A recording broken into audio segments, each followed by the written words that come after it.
Olá, eu sou a Mariana Ávila e está começando o nosso Notícias da Igreja nessa quarta-feira, hoje dia 9 de setembro. O Notícias da Igreja é produção do setor de comunicação do Santuário de Caravaggio e nesta edição acompanhe. Francisco, pandemia, podemos sair melhores dela se todos juntos buscarmos o bem comum. Dom Jaime Spengler e a tradição da Igreja.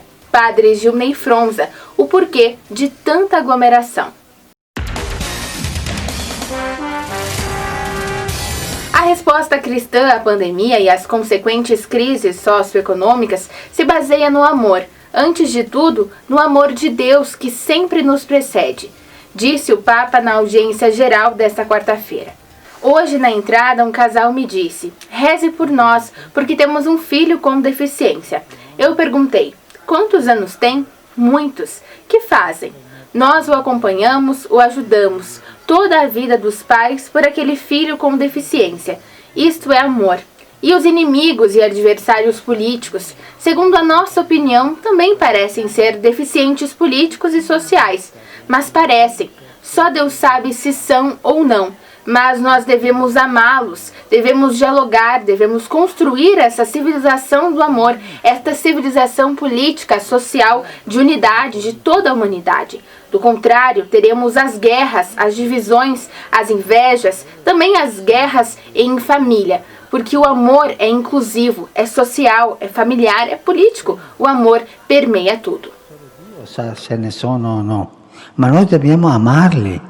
Dobbiamo dialogare, dobbiamo costruire questa civiltà dell'amore, questa civiltà politica, sociale, dell'unità di tutta l'umanità. Dal contrario, le guerre, le divisioni, le invidie, anche le guerre in famiglie, perché l'amore è inclusivo, è sociale, è familiare, è politico, l'amore pervade tutto. Dom Jaime Spengler, arcebispo de Porto Alegre e vice-presidente da CNBB, fala sobre a tradição da Igreja. O Espírito Santo continua animando a Igreja que vive da Palavra de Deus e sempre a faz crescer na compreensão do Evangelho. A compreensão da Palavra de Deus, do Evangelho, cresce, quer pela reflexão e estudo, quer pela oração, quando fazemos uso da própria Palavra de Deus, os salmos, os hinos do Antigo e Novo Testamento, quer pela pregação e leitura orante dessa mesma palavra. A Sagrada Escritura e a tradição da Igreja estão intimamente ligadas. A tradição é a vida de fé que se renova a cada dia. Ela progride, consolidando-se com os anos, desenvolvendo-se com o tempo, aprofundando-se com a idade. A nossa Igreja vive na certeza de que o Senhor, tendo falado outrora, não cessa de comunicar hoje a sua palavra na tradição viva da Igreja e na Sagrada Escritura. Tudo isso nos diz da grandeza, dignidade, beleza da comunidade de fé. Não nascemos ontem.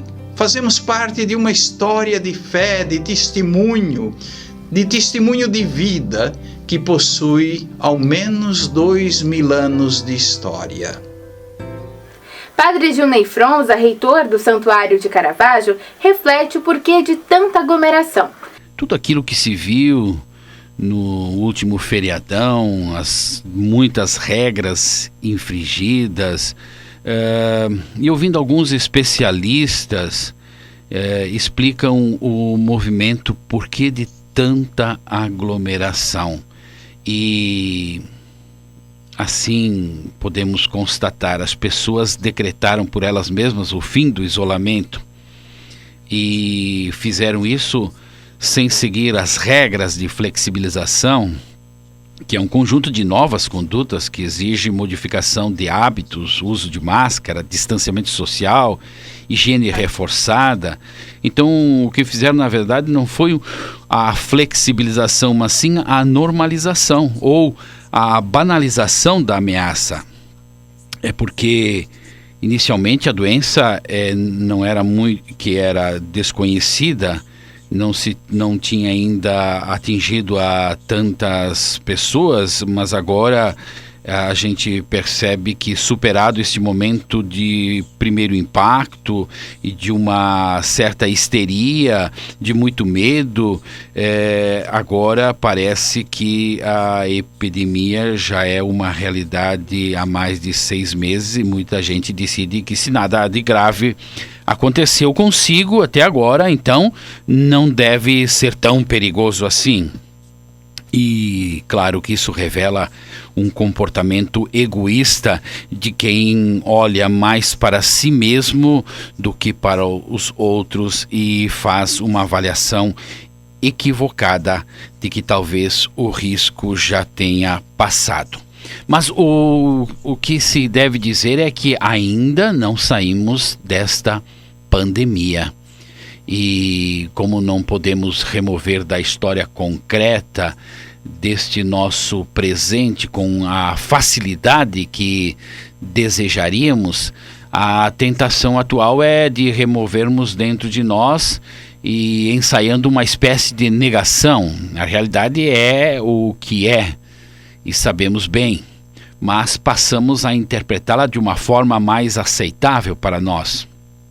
As imagens, portanto, do formigueiro humano que deságua nas praias ou que se estende prazerosamente pelas esplanadas mostra a necessidade irreprimível de consolação. Não se trata de negar os fatos ou distorcer os números. Trata-se sim de uma operação que pode parecer de pura sobrevivência interior. Por isso, expostos por um tempo longo a uma dura prova, dada a altura que preferimos simplesmente bloquear o impacto da situação externa no mundo emocional, que é um mecanismo recorrente do distanciamento do real, que permite um certo alívio, não queremos ouvir falar do problema ou tentamos reorientar a ameaça que ela representa, convencendo-nos que os grupos de risco são sempre os outros.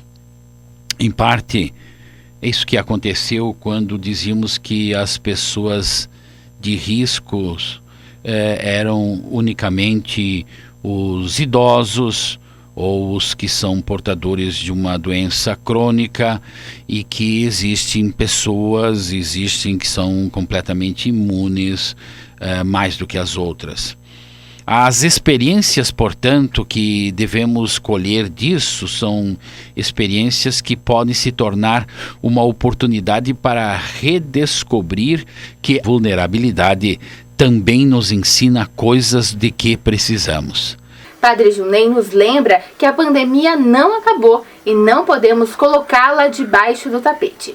Mas é necessário que não enxotemos depressa demais essas experiências para debaixo do tapete. Mais do que fugas, precisamos de resiliência conscientes e consequentes da gravidade desta hora.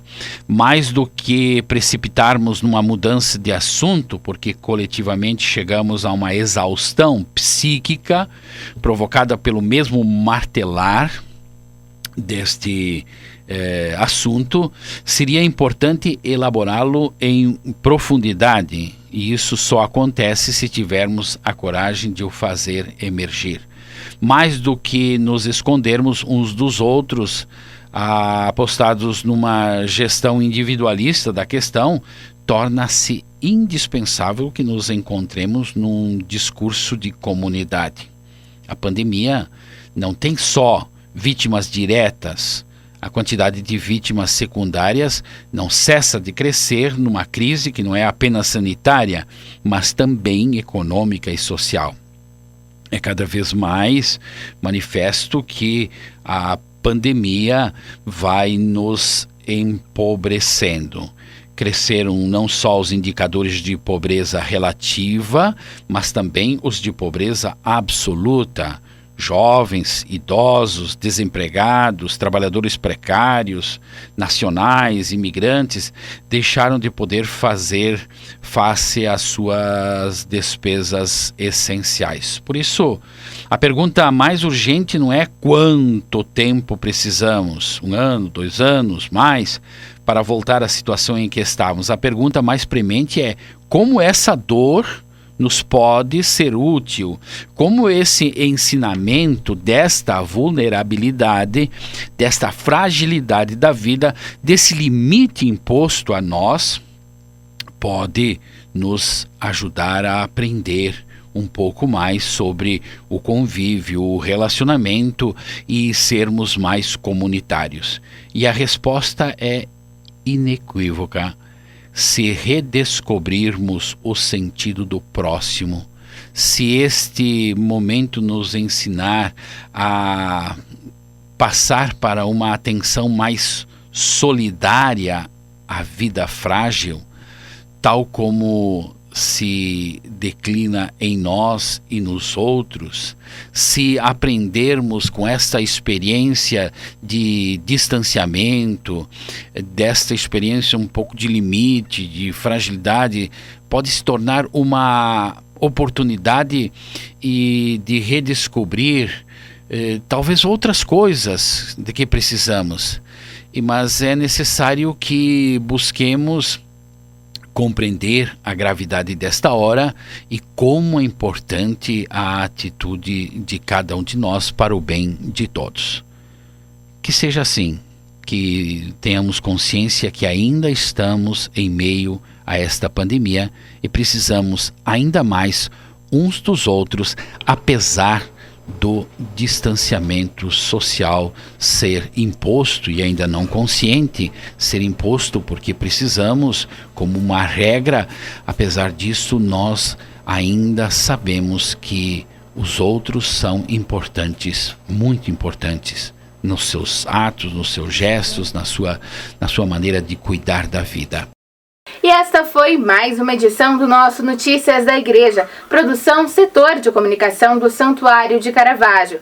Apresentação Mariana Ávila, Rádio Miriam Caravaggio. Nossa Senhora de Caravaggio, rogai por nós.